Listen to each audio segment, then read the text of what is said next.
This episode of the Nerf Herder Council is brought to you by Audible. Visit audibletrial.com/NHC for your 30-day trial and a free audiobook download.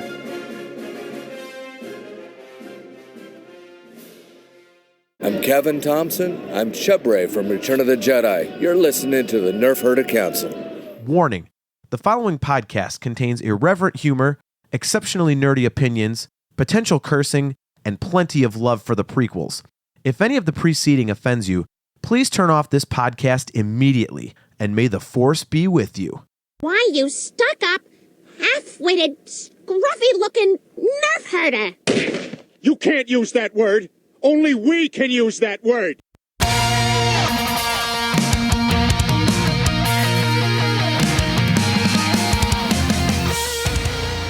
You're tuned in to the Nerf Herder Council, your source for Star Wars opinion, conversation, and debate. Featuring your hosts, JT. Stormtrooper armor deflects everything except Orback hooves. They're like a horse version of Thomas the Tank Engine. AJ. Yeah, Rebels is a lot like our show, where we think we have a good idea and then it just fails in execution. Steve. The vacuum of space does crazy things to your beehole out there, man. On this episode of the Nerf Herder Council, it's part 2 of our 2-part episode running down our rankings of all 11 live-action Star Wars movies.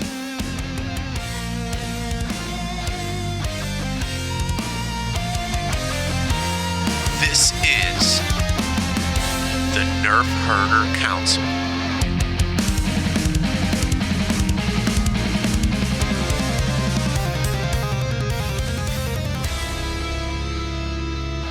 So, all right, so AJ's list, starting from the bottom, you have Attack of the Clones at number 11, Phantom Menace at number 10, you have The Force Awakens at number 9, The Rise of Skywalker at number 8, Revenge of the Sith at number 7.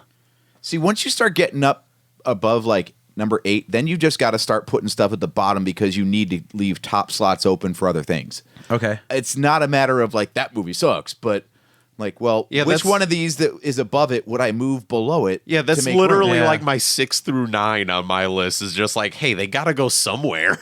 It is hard, man. Yeah, like, okay, so Force Awakens. That's the one like New Hope where I'll just skip it. I think it's Burnout because we saw that so many damn times when it came out. And for me, I was trying to force myself to love it like the rest of the movies. Yeah, At that same level. I kind of loved it, but as movies that built on top of it, I like it less. Yeah. Because just, I don't know. I can't escape the feeling that they never really made the sequel trilogy feel like it needed to exist. Yeah. And I think it's weird with that one because it's the most simplistic, and I would say it's the most Star Wars-y of the 3 because it adheres more strictly to the original trilogy, but we like it the least. I mean, The Last Jedi was completely inventive, and The Rise of Skywalker is basically like a greatest hits. So it's like it's weird that the one that you would think we would like the best, and honestly the one that's the most successful because it reminds people of the original trilogy for reasons I've gone into personally. Yeah. But that's the one that we like the least. I mean, that's interesting to me. Yeah, and again, my feeling on that, again, what am I going to pull off of Disney Plus? Absolutely. That sequel trilogy, that would probably be the last one of the 3 I would watch. So, again, not because I hate it, love the character. Like, I've loved Rey as a character ever since the first time they showed her sitting in the walker, eating her stupid green muffin with the helmet on and stuff. Yeah. And I'm just like, dude, I kind of love this character already, and that's the introduction of her, but at the same point, totally going to be the last one I watch out of the 3 of those. The one thing I do love about it, again, and I get certain visceral feelings off these things. I remember sitting there the first time I watched it, and even though I left the theater like, yeah, okay, that was cool, I do remember having this overwhelming feeling of, holy shit, I'm watching new Star Wars again. Like, it's been 10 years. This was never supposed to happen. Holy shit, We're getting more Star Wars. I remember. I do like that. I do remember like that we a were lot. texting each other, getting ready to go watch like random movies that were coming out 6 months before because it was like, oh, this weird movie has the first trailer for Force Awakens. So it's like you're sitting there watching stupid Fast and Furious like 14 just because there was a 3D trailer for the Force Awakens before the movie. I remember my wife was complaining because I forget what movie AJ and I went to see with her, and she made the mistake of sitting in between us.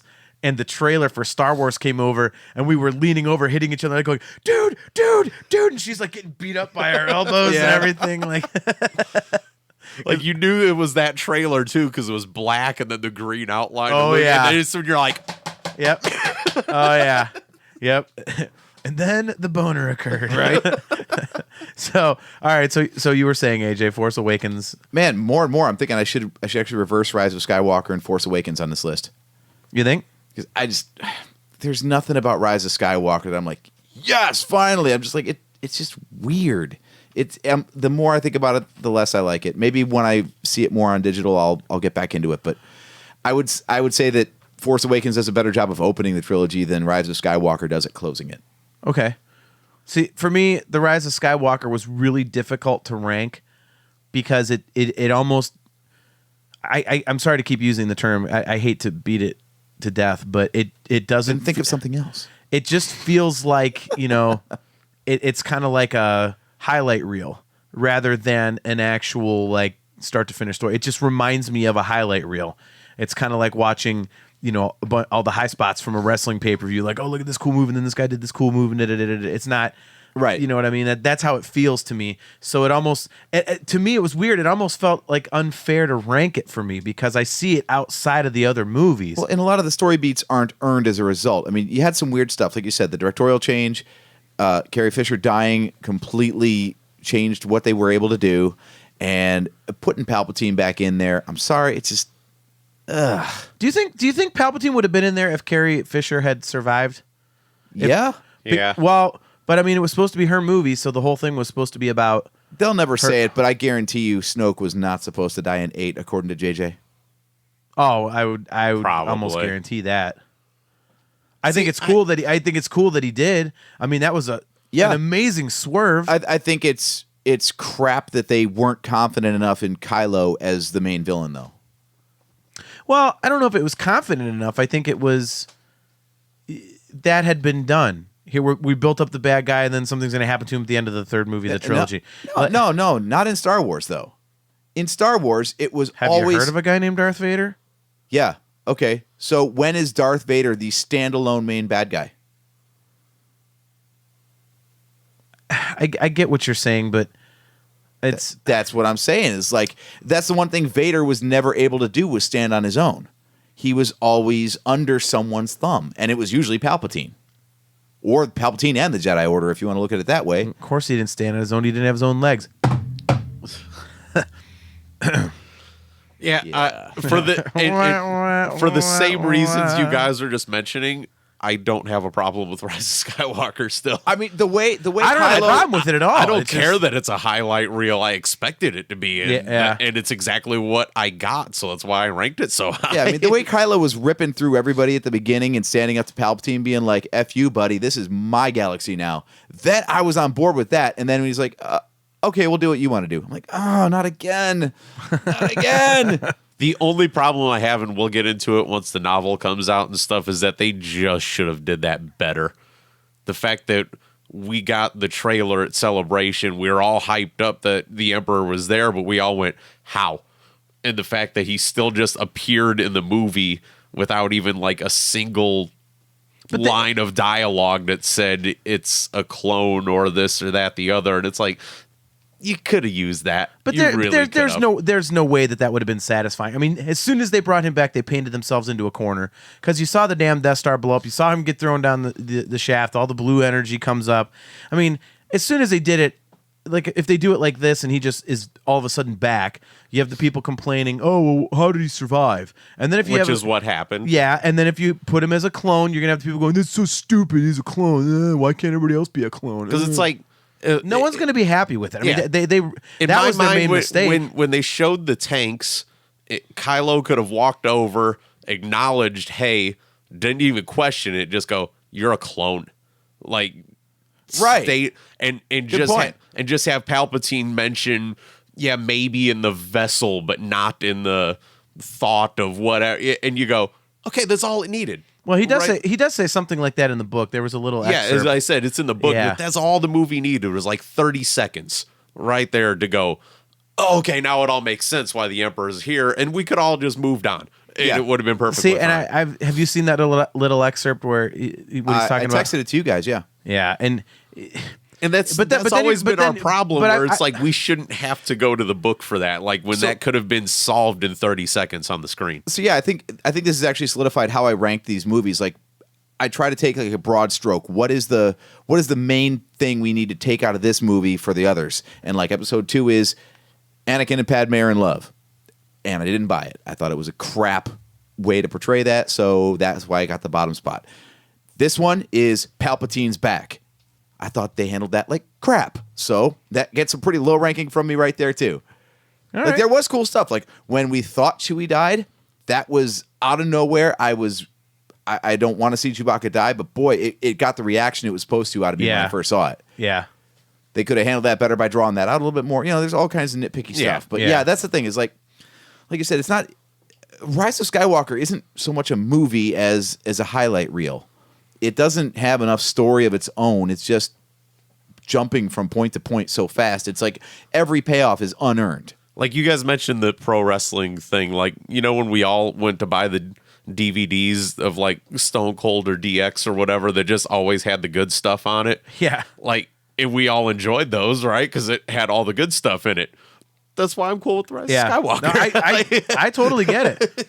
I totally get it. I mean, I enjoy it for that reason too. And Like I just said, we'll get into it once the novel comes out because we've already seen enough leaked online that we can Yeah. get into that for a few hours. But I just always look at it as I thought they painted themselves into a couple corners with choices they made in The Force Awakens and especially The Last Jedi, as much as I love The Last Jedi.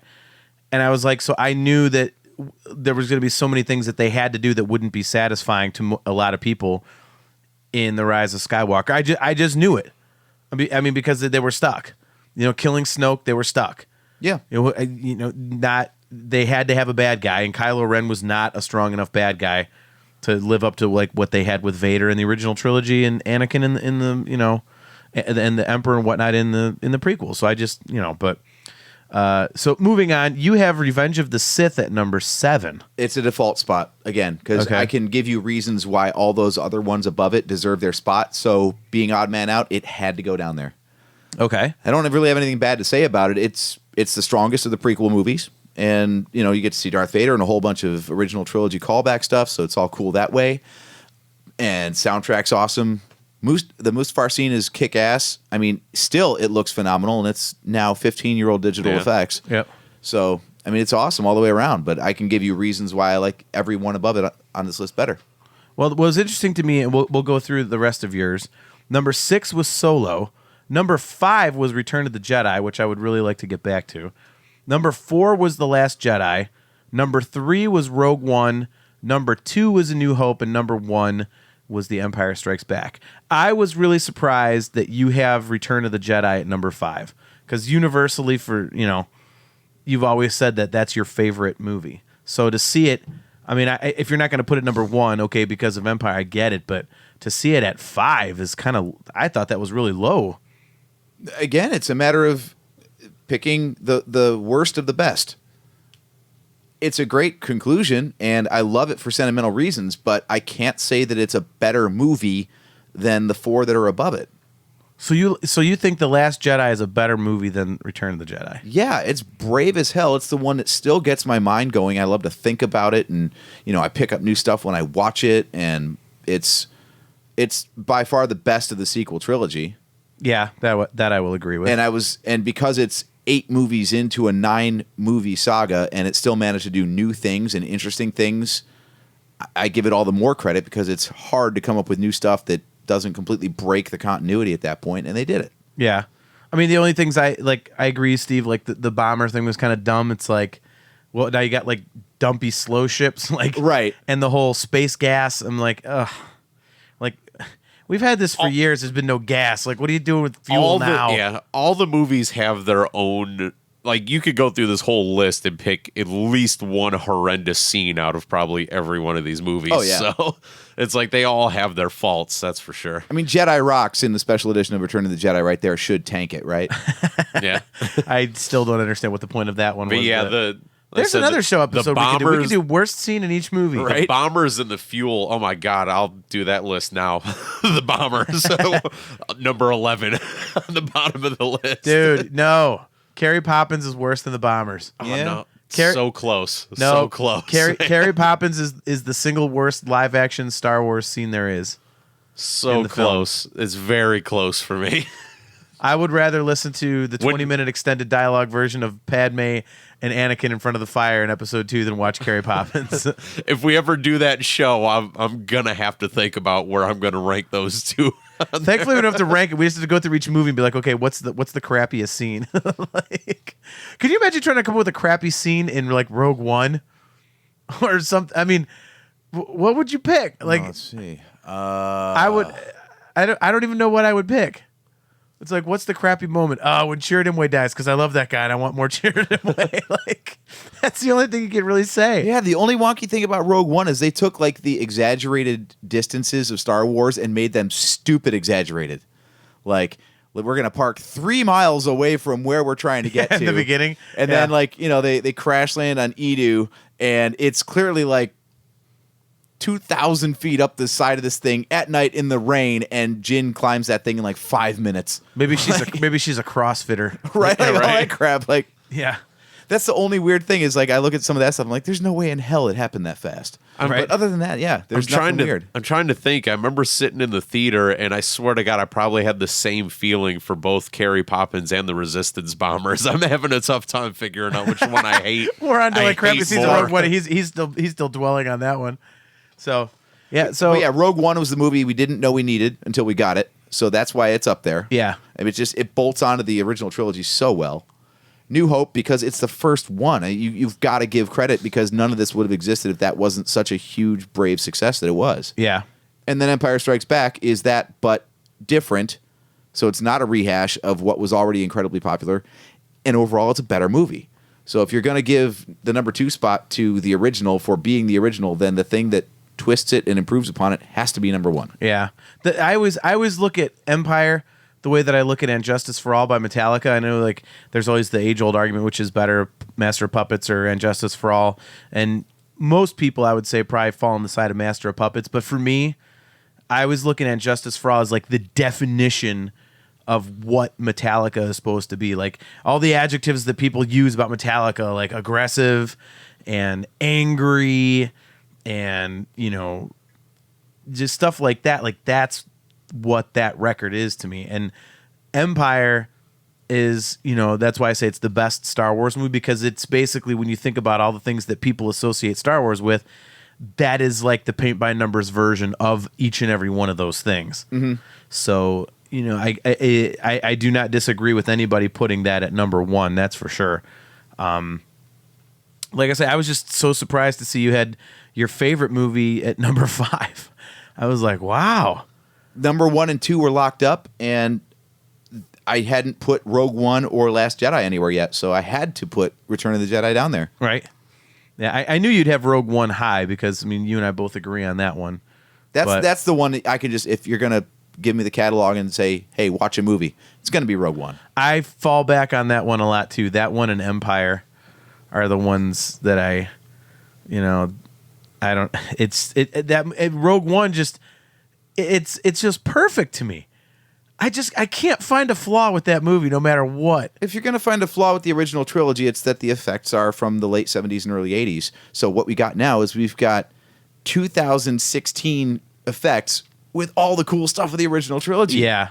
Like, how could you go wrong? Yeah. I mean, that's the best part about Solo and Rogue One, is that it's clear that there are people out there who understand how to make Star Wars feel like Star Wars. So these stories that we're going to have coming up in theaters and whatnot that are not going to be the Skywalker saga, the track record's pretty damn good so far. Yeah. I mean, the Rogue One and Solo are kick ass. They feel like Star Wars, but they're like, different characters and scenes and all this kind of stuff. And I'm excited to see what they come up with for that reason. But all right, so let's run down your list and see if there's any surprises on there for us. All right, we'll go from the bottom. Up your list. Yeah. Actually, I think there's a surprise at number 9, but we shall see. Number 11, Caravan of Courage. You weren't kidding. right? The holiday special. Hey, wait a minute. How you put the holiday special at 3 is beyond me right now. Okay, so number 11 for me is no surprise, The Force Awakens. I've gone over that ad nauseum. Number 10, The Rise of Skywalker. And again, I think for me, it's just because I've seen it the least. I'm the least familiar with it. So it just doesn't resonate with you? Not yet. And also, again, I had a hard time ranking it because I see it differently than the other 10 movies. For the reason I said that it feels like a highlight reel. Like you mentioned music a lot. It's hard to sit there and pull.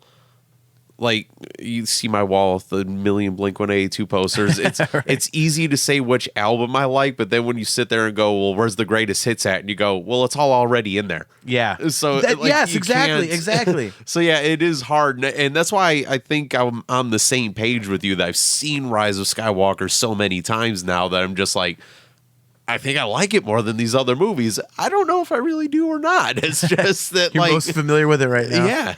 Yeah, for me, it's like it was just so hard to rank, and so I put it down low just because it's different for me. Number 9, and again, I think this is weird, is Solo. Yeah. Why? And I love Solo. So how'd you drop it so far down your list? It's the rewatch thing, and I think that it again this might be a victim of how recent it is. But I have rewatched it a bunch, but like pieces here and there. Like I'm like, if I want to watch part of a Star Wars movie, I'll watch, I'll have it started and then I'll stop it after like 20 minutes. Like if I'm cooking dinner, I always got a movie playing on my tablet while I'm cooking and chopping stuff up or whatever. Yeah. And so I've watched that movie in bits and pieces a ton of times. And I think just because it's a standalone story, I don't go back to it as a full movie as much as I do the other ones, even though I totally love it. I think it's great. I think the only thing that might take like a single point away is that I'm not a fan of Westerns unless it's Blazing Saddles. and okay, fair enough. I've never liked Westerns, and because it has that feel, maybe that's like why the rewatch. And yet you love The Mandalorian. Yeah, I see. That doesn't feel like a Western to me. Oh, it's such a Western. I know it is. Western. I know it is, but it doesn't feel like it to me. The way that I associate with Westerns. So, yeah, it's just again, it was one of those ones that was hard to put in there. So, number 8, Attack of the Clones. Number 7, Phantom Menace. So, what makes Attack of the Clones better than Solo? I don't know that I would say that it's better. I would just say that I rewatch it more because it's part of the Skywalker saga. And I really enjoy Attack of the Clones. It's very entertaining for me. I totally, and again, I rewatched the prequels recently, and the cheese stands out more and more as I watch them, and I definitely see the flaws more and more, but they're super entertaining. And I love how different they are from the other movies. I mean, they're not going to hold up as well because everything's digital and whatever, and I get that. But to me, it was awesome that it's something so damn different. It's to me that's what Star Wars is about, like taking a chance and doing something original. And that's what they did. I thought it was great, so I really like it. Okay. So yeah, number 7 is the Phantom Menace, and those two are basically equivalent to me. Yeah, me too. So. But the Phantom Menace, if I had to watch one of the two, I usually lean more towards the Phantom Menace. Number 6, The Last Jedi. With how much we've gone on and gushed about that movie, I'm surprised that wasn't higher for you. Well, the ones that are above it, I don't think are a surprise, considering it's, I don't know. You've got Battle for Endor on here. The holiday special. Damn it, we already did that joke. No, I mean, to me, they're pretty much equivalent. the Phantom Menace and Attack of the Clones, and The Last Jedi. As much as I love it, I mean, if you look at my top 5, it's basically the original trilogy plus 1 and Revenge of the Sith. So I think Out of spots. Yeah, that's what it is. Yeah, and I mean, it's really. And what's funny is I love the prequels so much, but I think I'm more familiar with the original trilogy, and because those came out again when I was a little kid, those are the ones that I relate to the most as making me feel the most. Yeah. Because I remember when I had no responsibilities. It was just I was a little kid. You know, life was just about having fun, and Star Wars was the absolute most fun I was having as a little kid. So I watched those, and I'm kind of transported back to that time. They're more innocent for me to watch. So That's fair. That's fair. you know, but I mean, I do love The Last Jedi. Like I said, it was really hard. It was really hard to rank them. The Last Jedi was really difficult to rank, and A New Hope was really difficult to rank. For the reasons we mentioned earlier, is that A New Hope, I've seen it so many times, and I wanted to put it really high because of how strongly it makes me feel. But then I think, okay, well, I'd rewatch this more. I'd rewatch this more. So a lot of these middle ones are really based on, like I said, which one am I going to watch? Okay, now I've watched that one. Now what am I going to watch? Like I kind of ranked them in order of, knocking them out one by one. So number 5 is A New Hope. Number 4 is Return of the Jedi. That one to me is always like, I always picture Return of the Jedi as the most colorful of the original trilogy. And I know it sounds stupid, well, of course, because there's trees and stuff, but it's like there's, there's the bright desert, and then there's the blackness of space, and then there's the green of the trees in Endor. So it really, there's a lot of pop in that movie. So I always picture it as very colorful, and I like that. So yeah, Endor itself, just having a lush planet like that was new. yeah. Because you had the desert, the Death Star, and that was pretty much it. And space. Yeah. And Those were the 3 locations in Black, A New gray, Hope. You had Hoth for brown. a few minutes. Well, Yeah. and then Empire Strikes Back, you get the snow planet.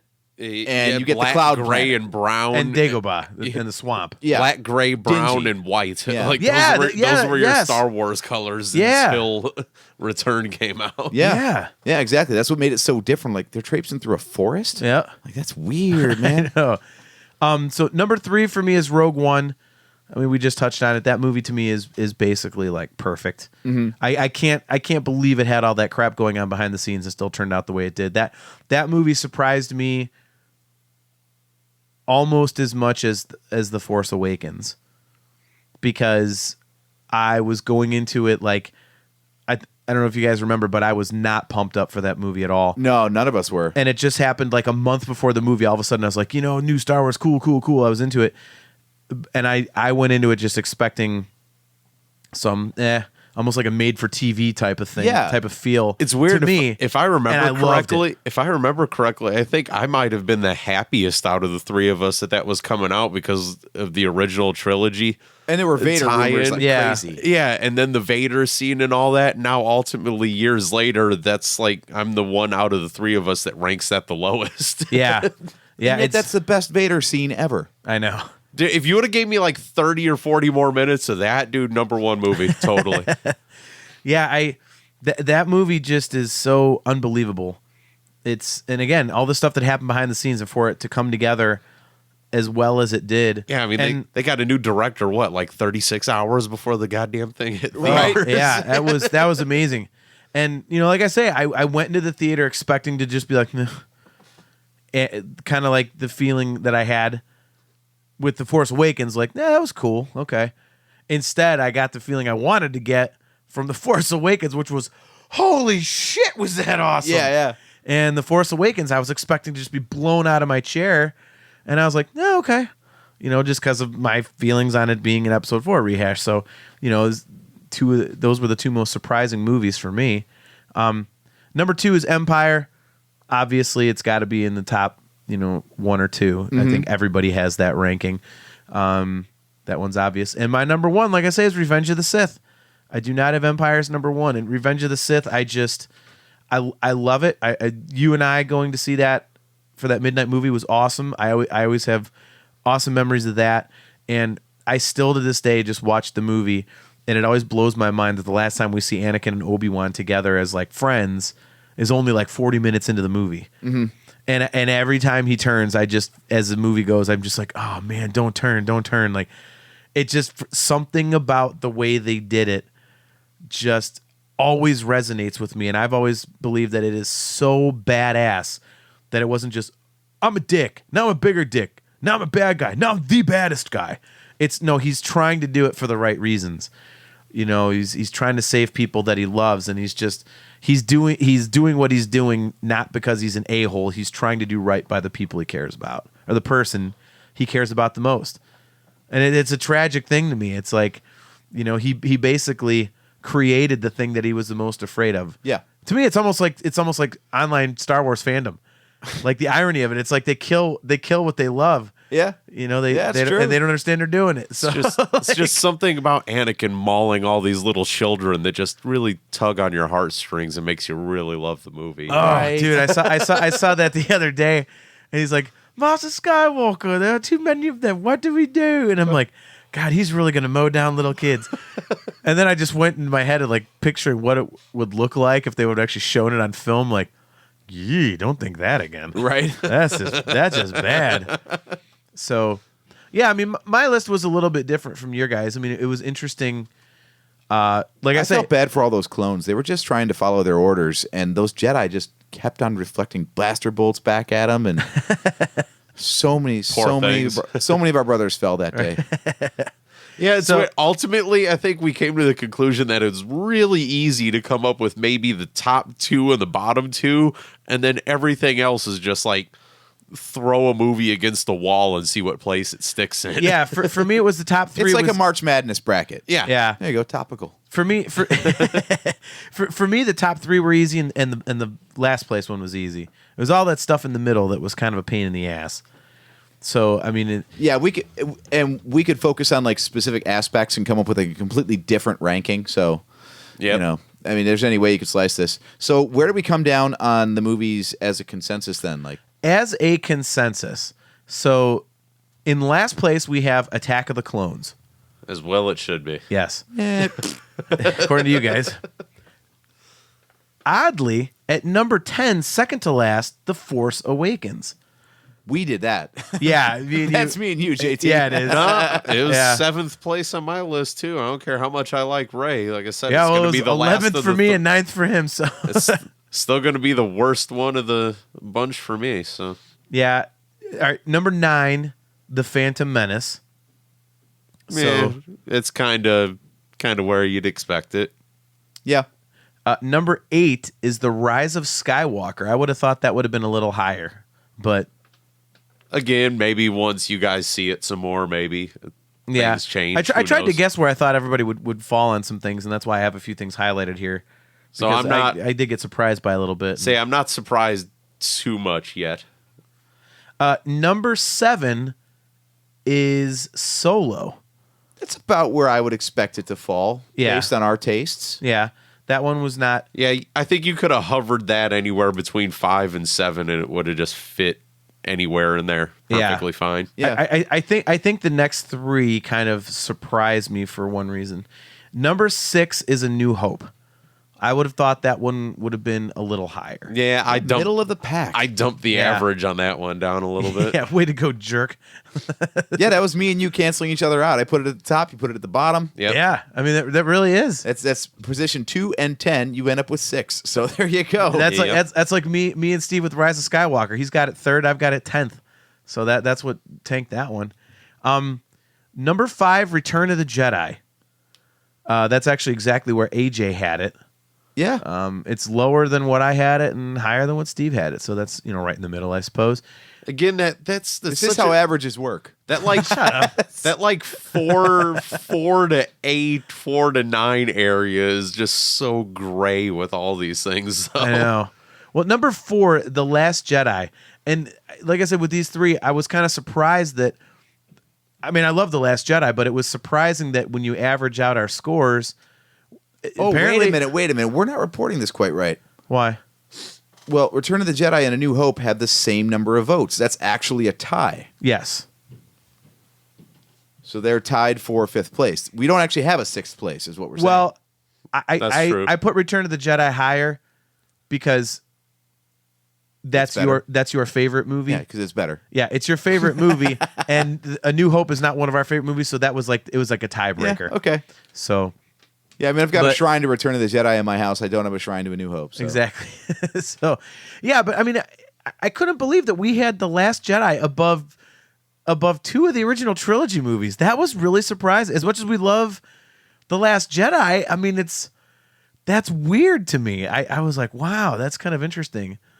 Number 3 is Rogue One. Wasn't too surprised about that, knowing that AJ and I loved. I mean, hell, we each had it as our number 3, and then Steve was wrong. No, I'm the only one right out of that. Number 2, Revenge of the Sith. That one surprised me as well.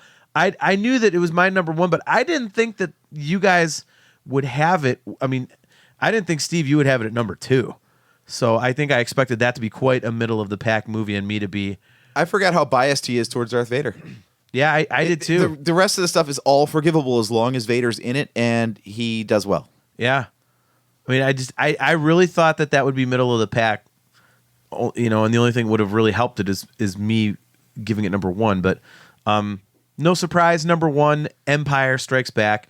That was an easy one because Steve and AJ, you guys each had it number 1, and I had it number 2. So that was the clear winner. That was the largest margin of anything right there, was 6 votes ahead of its next place. And then you look at the show consensus, and again, you see how truly right I am about everything. Empire Strikes Back, Darth Vader wins at the end. Revenge of the Sith, Darth Vader's born at the end. Rogue One, Darth Vader mauls a bunch of rebel idiots at the end. So, of course, those are the top 3. wow, he's not kidding. Steve's love for Vader comes through again. Yeah, and like I say, I added something at the bottom, just totaling up scores from the 9 Skywalker saga movies. And if you look at it, Steve's favorite trilogy is the sequel trilogy. AJ's second favorite is the sequel trilogy. My third of the 3 is so each of us have the sequel trilogy in a different order. Like, one's the favorite, one's the middle, one's the least favorite. It's like the 3 bowls of porridge. Again, like, this is something to revisit maybe another couple years down once, like, I'm off of my personal high of Rise of Skywalker, because I feel like the sequel and the original trilogy are really like a neck and neck thing with me. So yeah, I mean, there's no surprise that my second favorite was the prequels. I think it's weird that if, based on my movie breakdown, maybe the sequel films rate higher, but if you take them as trilogies, and I just think of like 1 through 3, 4, 5, 6, 7, 8, 9, I still just 7, 8, 9 as a package. I'm like, I don't really care about those characters that much. We didn't really need those stories. So I would put it as a trilogy at the bottom, but on an individual film by film basis, I like them better than the prequel movies. See, I prefer the prequels, and that shows in our rankings. Mine from first to worst is original trilogy, prequel trilogy, sequel trilogy, and yours is original, sequel, prequel. So, which I think those rankings weren't really a surprise. I just never would have thought that Steve's favorite would have been the sequel trilogy. I've not really seen anybody that says, "Oh, these are my favorite Star Wars movies." Right. So that's kind of interesting that's how that played out. But especially looking at my list, going like it's all 3 through 8 or 3 through 7 on my list, and that's just right where the gray area is. So it's like it just kind of ended up there. Yeah, I mean, it was fun doing once this. you assign points to it, yeah, I can't exactly say that I think I like the sequel trilogy better than the original trilogy, but I mean, it just kind of ended up that way once you put a point system behind. Yeah, right. It's like bowling. You can carry a super strong average and be the best in your league if you just do 9 spare, 9 spare, 9 spare, 9 spare, 9 spare, versus the guy who can throw like 2 strikes in a row but then throws a gutter ball, right? Yeah. Yeah, that's me. Yeah. So I think yours got there because the sequel trilogy is the most consistent for you, whereas the other ones are like all spread out. You got like super high, super low. Yeah. This was fascinating for me just to see where we would put everything. And it's, I don't know. I mean, Empire was the obvious one. And AJ, for you and I, Rogue One was the obvious one. But like I say, there were some surprises. I couldn't believe Steve's New Hope was so low. And when I ended up putting Solo at number 9, I surprised myself. I was like, what the hell? And then yours. You're saying you didn't expect it to be so low? No. No, I did. I will tell did you, not. your list sounds better after explanation, because looking at it in text, I'm like, oh, so you're internet trolling. Okay. I'm like, your list really screamed internet troll when I read it. And I'm like, okay, so here's where we're going with Yeah, this. and you know what's weird is like I didn't even realize that my, 2 through 5 were the original trilogy plus 1, because I would never, if you were to come out and ask me like, hey, what trilogy do you like the best? I would, obviously the original trilogy by far. I'm not that guy. But when I think about what I rewatch the most, it does come down to that. And I didn't even realize it till I said it out loud on the show. I was like, holy crap. Outside of Revenge of the Sith, like basically I just like hang on the original trilogy. I said a lot That's of really mine is weird. kind of based on I go on Disney Plus, and it's like if I'm just scrolling, what am I going to watch first? And that's kind of just where it came out at. Like I watch Solo a lot now. Yeah. I don't know why. It's just a fun movie to watch. So Maybe because it's standalone, it just Maybe. it's easy to pick up and put down because it's not so connected. And then to Yeah. me, again, a personal thing, like the standalones, if you're going to put those two alone, Rogue One's a great movie, but like I said, with the characters, I'm like, I'm going to gravitate more towards Han and Chewie than I am random characters that I could care less about. Right. It's just not that it's a better movie. It's just I'm going to gravitate towards that more every time, it seems like. So. Yeah. See, that'll be our next episode. We'll rank the non-Skywalker saga movies. That'll go over well. Yeah. So I have Rogue One at number 1 and Solo at number 2. How'd you come to that conclusion there? Well, I have Solo at number 1 and Rogue One at number 2. Oh, All right, I think it's about time Yeah. we close up shop for this week. Right, exactly. I'm gonna do Caravan of Courage in the Clone Wars. Well, no, you said non-Skywalker, so I can't put Clone Wars in. Eventually, I'm gonna have to watch those ungodly. Oh, that's an episode. Rank the holiday special, the Ewok movies, and the Clone Wars movie, and just Dude, I'll set up one of the monitors over here, and we'll just do a live reaction to watching those things. Right, that'll be our last episode because we'll all slit our wrists. yeah, exactly. That episode will be titled Suicide Yeah. Watch. Well, it'll just be that picture that you find of Han Solo online of him like with the DL-44 up to Right. his head. It'll just be all us. So, well, on that note, why don't we? Maybe we shouldn't do all of them. Maybe we'll do one at a time and see. Oh yeah. Yeah. That's, Exactly. Don't. Yeah, I'd love to set up a monitor here and just turn it on and watch Caravan of Courage with the three of us just chilling here. The hell with that. Ugh. I'll do that on my own time when I feel like I need to, bludgeon myself, just suffer for an hour and a half. So, well, on that note, why don't we close up shop? Thank you very much for checking out another episode of the Nerf Herder Council. We are brought to you by Audible. Go to audibletrial.com/NHC for your 30-day trial and a free audiobook download. You can go to shop.nerfherdercouncil.com to get your customized Nerf Herder Council swag. AJ, that shirt is very cool. I think I want to buy an exact replica of it. thank you. He's wearing a Nerf Herder Council shirt right now. It's awesome. You can find us on pretty much any podcast app you can think of: Spreaker, Stitcher, iTunes, Apple Podcasts, Google Podcasts, Pocket Casts, CastBox, Spotify, all those good places. All of our episodes are available on YouTube. You can find our website at nerfherdercouncil.com. We are on Facebook if you want to look us up there. You can email us, nerfherdercouncil@gmail.com. And we are fairly active on our Twitter page, which is at NHC Podcast. So, once again, I am your host, JT at Dog Pound Jedi. He's AJ. At Drake Adams 579. He's Steve. At JSteve1005. And we will catch you next time.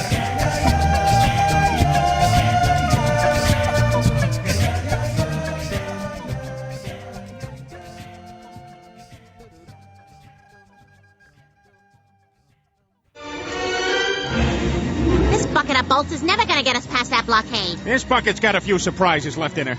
Plus, me and Chewie are on it. Ain't that right, Chewie? Hell yeah, you my Nerf herder. You my Nerf herder.